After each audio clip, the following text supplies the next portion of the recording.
Hello बच्चों, कैसे आप सभी लोग। आशा करता हूँ सभी लोग अच्छे होंगे। आप सभी को सबसे पहले हमारे YouTube channel 1B online class में सभी का स्वागत है बच्चों। देखिए बच्चों, new session started 2024-25 UP board परीक्षा। देखिए इसमें जो है साइंस के टॉपिक में मैंने भौतिक विज्ञान स्टार्ट किया हूँ। भौतिक विज्ञान में जो मेरा पहला टॉपिक है दोस्तों वो है प्रकाश। प्रकाश में मैं एक चैप्टर पहले से एक टॉपिक करा चुका हूँ जिसका नाम है प्रकाश की प्रकृति एवं प्रकाश के गुण के बारे में। मैंने इससे पहले एक टॉपिक करा दिया हूँ दोस्तों। आज दूसरा क्लास है, सेकेंड क्लास है, जिसमें आज मैं कराने वाला हूँ प्रकाश का परावर्तन। ना प्रकाश का परावर्तन देखते हैं, अच्छे तरीके से आपके दिमाग में एकदम भर दूंगा प्रकाश का परावर्तन होता क्या है, अच्छे से समझना है। आप इससे पहले इतनी अच्छी क्लास आप कहीं नहीं सीखे होंगे। आइए आज आपको सिखाता हूँ प्रकाश का परावर्तन किसे कहते हैं, प्रकाश का परावर्तन एक्चुअल में होता कैसा है, ये आपको दिखाता हूँ बच्चों को। ठीक है, देखिए बच्चों, यहाँ देखिए आपको टॉपिक है प्रकाश का परावर्तन, जिसको बोलते हैं रिफ्लेक्शन ऑफ लाइट कहते हैं। ठीक ना, क्या बोलते हैं, रिफ्लेक्शन ऑफ लाइट कहते हैं। आप देख रहे हैं जैसे कि यहाँ मैंने एक समतल दर्पण लिया हूँ। ये क्या है, कोई समतल सतह है ना, एक समतल सतह है। इस समतल सतह पे बच्चों देखिएगा, जो समतल सतह है, इस समतल सतह का एक भाग चिकना है और एक भाग का है खुरदुरा है। जो एक भाग खुरदुरा है उस पर पॉलिश की गई है।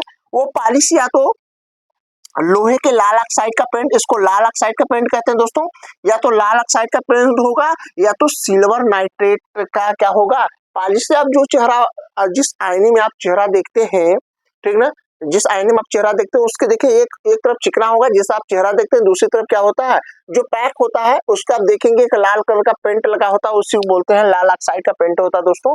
या तो महंगे कांच का जो होता है, महंगी क्वालिटी कांच होते हैं, उस पर सिल्वर नाइट्रेट का लेप लगा होता है। ये पूछा जाता है कभी भी आपके कंपटीशन परीक्षा में, ये पॉलिटेक्निक वगैरह वगैरह आप देते देंगे तो उसमें आपको पूछा जाता है कि जो स्टैंडर्ड क्वालिटी के जो दर्पण होते हैं उसमें किस प्रकार का लेप लगा होता है, तो लेप होता है सिल्वर नाइट्रेट का होता है। ठीक है दोस्तों, तो इसमें देखिएगा कि ये क्या होता है, एक समतल कांच होती है, एक समतल कांच होती है जिसका हमने मान लिया कि समतल दर्पण क्या है, एक तरह समतल सतह है जिसका नाम मैंने रखा हुआ M1 M2 है।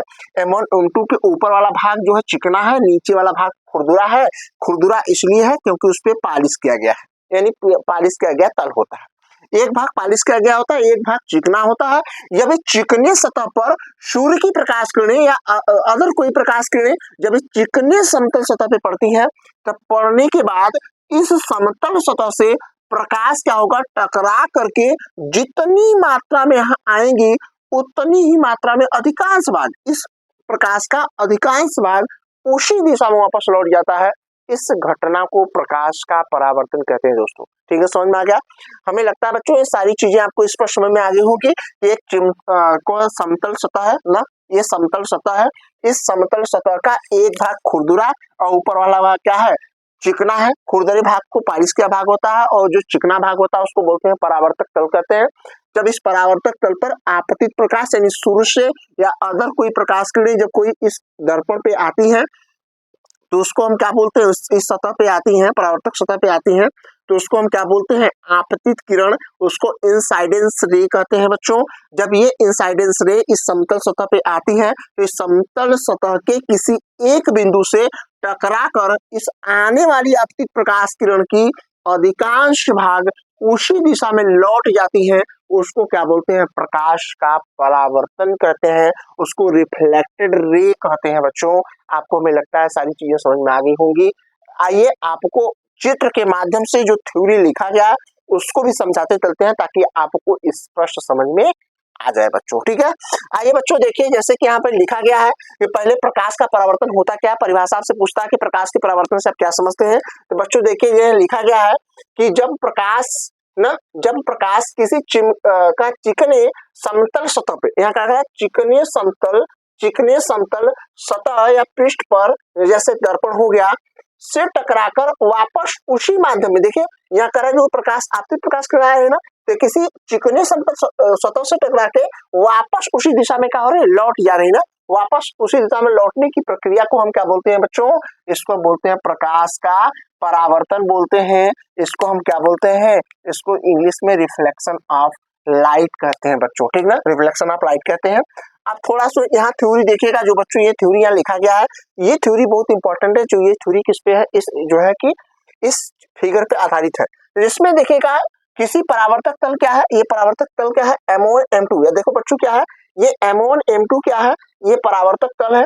यहाँ कहा कि परावर्तक तल M1 M2 की ओर आने वाली ये आपतित किरण है, जो आ रही है, आने वाली किरण AN है। देखिएगा A और AN है, यही AN किरणें क्या होती है, इस परावर्तक तल पे पड़ती हैं, जिसको हम क्या बोलते हैं, इसको हम बच्चों इसको बोलते हैं आपतित किरण कहते हैं। क्या कहते हैं इसको, आपतित किरण। यही आपतित किरण इस चिकनी समतल सतह पे आती है। और कह रहा है परावर्तक से यानी परावर्तक तल से लौटने वाली किरण NC, NC मतलब N और C, यानी इस परावर्तक तल से जो किरणें आएंगी यहाँ टकरा के अधिकांश किरणें उसी दिशा में क्या होती है, लौट जाती हैं। तो कह रहा परावर्तक तल से लौटने वाली किरण NC को कौन सा किरण कहते हैं बच्चों, इसको हम बोलते हैं परावर्तित किरण कहते हैं। यही किरण होती है, परावर्तित किरण होती है बच्चों। अब कह रहा है आपतित किरण परावर्तक तल के जिस बिंदु पर टकराती है, यानी आपतित किरण इस परावर्तक तल के द्वारा जिस बिंदु पर टकराती हैं बच्चों, जिस बिंदु पर क्या करती हैं, टकराती हैं, उस बिंदु को क्या बोलते हैं, आपतन बिंदु कहते हैं बच्चों। क्या बोलते हैं, आपतन बिंदु, जिसको पॉइंट ऑफ इंसाइडेंस बोलते हैं बच्चों। यही होता है पॉइंट ऑफ इंसाइडेंस, यही बिंदु पर जहां आपतित किरण टकरा करके वापस चल जाते हैं। उसके बाद कह रहा बच्चों आपतन बिंदु N से परावर्तक तल पर ना, आपतन बिंदु N से परावर्तक तल पर खींचा गया लंब N को हम क्या बोलते हैं बच्चों, इसको हम बोलते हैं अभिलंब। देखिए N को हम क्या बोलते हैं, ये अभिलंब कहते हैं बच्चों, इसको अभिलंब कहलाता है। आपतित किरण व अभिलंब के बीच बने कोण, यानी देखिए ये है अभिलंब बच्चों, ये आपका अभिलंब है, ये आपतित किरण है, इसके बीच कोण बनना है AN के बीच जो कोण बनता है, इस कोण को हम क्या बोलते हैं बच्चों, इस कोण को हम बोलते हैं आपतन कोण। इसको एंगल ऑफ इंसाइडेंस कहते हैं बच्चों, यहाँ लिखा गया एंगल ऑफ क्या, इंसाइडेंस कहते हैं। तथा अभिलंब व परावर्तित किरण के बीच बने कोण, तो ये देखिए परावर्तित किरण है बच्चों, ये क्या है, अभिलंब है, इनके बीच जो कोण बन रहा है, देखिए यहाँ बन रहा है क्या, N और C के बीच जो कोण बन रहा है वो R है। इस R कोण को ही क्या बोलते हैं, परावर्तित किरण, जिसको परावर्तित किरण, जिसको हम क्या बोलते हैं, एंगल ऑफ रिफ्लेक्शन कहते हैं बच्चों। इसको ये देखिए NC कोण कहते हैं, इसको परावर्तन कोण कहते हैं, इसको एंगल ऑफ रिफ्लेक्शन कहते हैं बच्चों। ये एंगल ऑफ रिफ्लेक्शन है। समझ में आ गया, हमें लगता है सारी चीजें आपको आपके दिमाग में भर गया होगा। ये कौन सा दिखेगा, हमें स्पष्ट हो गया कि आपतित किरण और अभिलंब के बीच जो कोण बनता है उसको आपतन कोण, और जो देखिएगा बच्चों ये अभिलंब तथा परावर्तित किरण के बीच जो कोण बनता है उसको बोलते हैं परावर्तन कोण। ये आपतन कोण इस परावर्तन कोण की क्या होता है बच्चों, बराबर होता है, याद रखिएगा।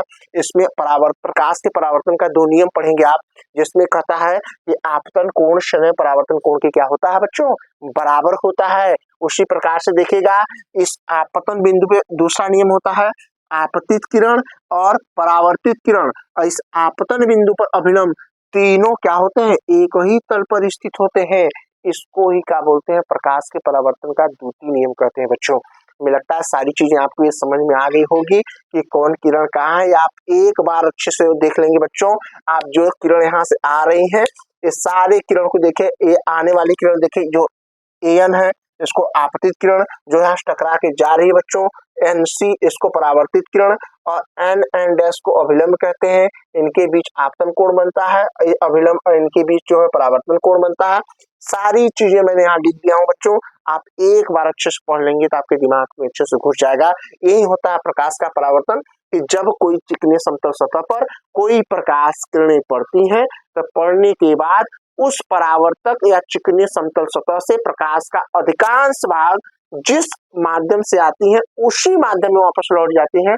इस घटना को प्रकाश का परावर्तन कहते हैं बच्चों। हमें लगता है इतनी चीजें आपको समझ में आ गई हो, आप इतना नोट डाउन करिए बच्चों, मैं आपको और इसके बारे में कुछ बताता हूँ बच्चों, ठीक है, इतना आप नोट डाउन करिए बच्चों। देखते हैं, अब हमने प्रकाश का परावर्तन देखा, अब देखेंगे प्रकाश से परावर्तन का नियम। देखिए प्रकाश के परावर्तन के 2 नियम होते हैं बच्चों। पहला नियम देखिए यही होता है, ध्यान सुनिएगा, इसमें पहला नियम होता है कि जो आपतन कोण है, यही कह रहा है कि जो आपतन कोण है इस सदैव परावर्तन कोण के क्या होता है, बराबर होता है। मान लीजिए इसका कोण ये 60 डिग्री है, तो बच्चों ये भी कोण क्या होगा, 60 डिग्री होगा। बाकी आप जानते हैं कि एक समतल जो है कि एक समतल कोण पर यानी सरल रेखा पर कितनी डिग्री कोण बनता है, 180 डिग्री कोण बनता है। यदि मान लीजिए इनके बीच में 60 डिग्री और ये 60 डिग्री कोण बनता है, तो बाकी यहाँ जो कोण बनेगा बच्चों कितनी डिग्री का बनेगा आपको पता होगा, ये 30 डिग्री बनेगा, ये 30 डिग्री बनेगा, टोटल 180 डिग्री कोण होगा। समझ में आ गया आपको? हमें लगता है सारी चीजें आपको इस प्रश्न में आगे होगी कि इस तरीके से कोण यानी ये दोनों कोण आपस में क्या हो जाएंगे, बराबर।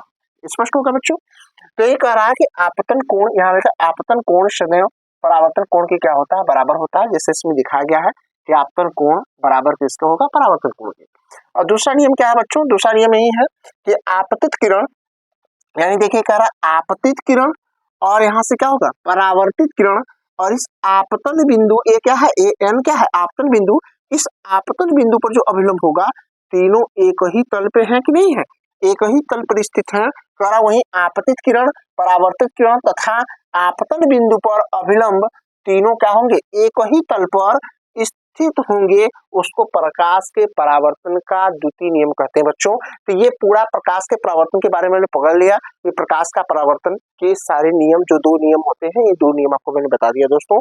बच्चों ये हमें लगता है सारी चीजें आपको स्पष्ट समझ में आ गई हो, प्रकाश का परावर्तन क्या होता है, ये सारी चीजें आपको स्पष्ट समझ में आगे होगी। यदि आपको ये क्लास अच्छी लगी हो तो अपने जो भी मित्र आपके साथ 10 क्लास 10th में है सबके पास ये वीडियो शेयर करिएगा। जो पहला क्लास इस मतलब कि क्लास 10th के फिजिक्स का जो पहला क्लास है उसका वीडियो मैं इस वीडियो के नीचे लिंक लगा दूंगा, आप वहां से सारा चीज देखकर नोट्स बना लो बच्चों, अच्छे से पढ़ो, अच्छे से तैयारी करो, ताकि मैं आपके लिए एकदम खड़ा हूँ, सारी तैयारी मैं अच्छे से कराऊंगा, फिजिक्स केमिस्ट्री बायोलॉजी मैथ सारा चीज होगा, परेशान होने की जरूरत नहीं है। अगर आपको क्लास अच्छी लगी हो तो चैनल को लाइक करिएगा, सब्सक्राइब करिएगा, कमेंट करिएगा बच्चों कि हाँ सर मुझे क्लास अच्छी लगी। और उसके बाद में बच्चों अपने फ्रेंडों के पास बताना है, फ्रेंडों को शेयर करना है, ताकि ज्यादा से ज्यादा लोग जुड़कर हमारे साथ आप अपनी तैयारी अच्छे बना सकते हैं। मिलता हूँ नेक्स्ट क्लास में, तब तक के लिए थैंक यू सो मच।